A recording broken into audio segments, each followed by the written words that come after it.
The first one is rectilinear or translatory motion. Rectilinear motion or translatory motion basically related with the motion of a body in a straight line. Let me define the rectilinear motion. It is that motion in which a particle or a point mass body is moving along a straight line. Right? So what is rectilinear?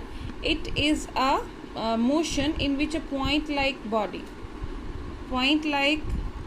or a particle is moving in a straight line. So such kind of motion is called rectilinear motion.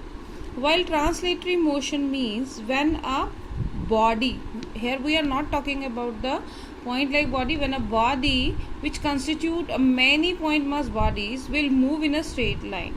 For example, here if I talk about this is a point, and if I talk about this whole body. Now if it is moving along a straight line without rolling, see here I am not rolling it, without rolling, see here I have put a point here. If it alone is moving, it means that is a rectilinear motion.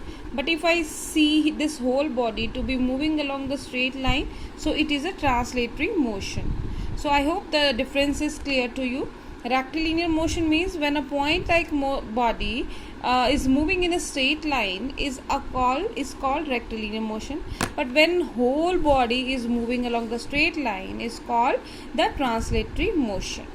Similarly, second motion kind of motion is circular or rotatory motion. Circular or rotatory motion, the difference between these two is also same. Circular means when a point-like body is moving in a circular path. When a point-like body move in a circular path is called circular motion. While when a whole body moves along covers a circular path. Here we are talking about not the body is moving along a circular path, but this whole body rotates like this. Now we can see this example. Suppose this is a body which is having only single point mass. Now when this point mass is boarding, it is following the circular path. I am rotating this, but if I focus that this is only a point, so this point single has covered a circular path like this, right? So this is the circular motion. But now if I talk about this body which is consisting of such point mass bodies, a lot of such point mass body.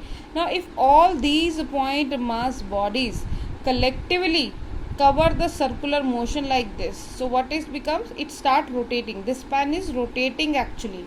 Why rotating? Because all the point mass bodies over this body is having a circular motion, and this motion in which whole body is covering a circular motion is called rotatory motion. So pan is rotating, so this is the rotating motion, not like this, right? This is the circular motion which only a single point mass body is covering. See again, if this is a point and if I am rotating it, this point is covering like this one, this rotating, this is called the circular motion, right? Hopefully you are clear, circular motion. But if I talk about this body, this is rotating only, and this motion is called the rotatory motion. Similarly, the third kind of motion is oscillatory or vibratory motion. We all aware about the oscillatory motion and vibratory motion also. Oscillatory motion means the to and fro motion of a body. Let's suppose this is a point from which we have hang this body. Now if it is moving like this to and fro motion. To and fro means back and forth. That kind of motion is called oscillatory motion.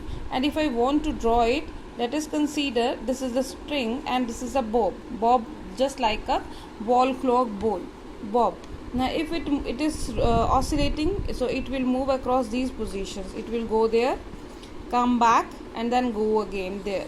So such kind of motion is called the oscillatory motion, right?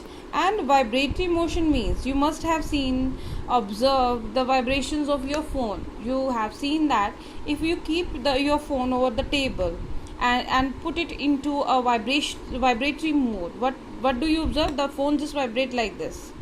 That is again to and fro motion. That is again oscillatory motion, but its magnitude is very less. So vibratory motion is actually an oscillatory motion, but the magnitude of oscillations is very small. Means in this case the body will move up to these limits only, right? So such kind of motion is called oscillatory vibratory motion. I hope all the three kinds of motions are clear to you.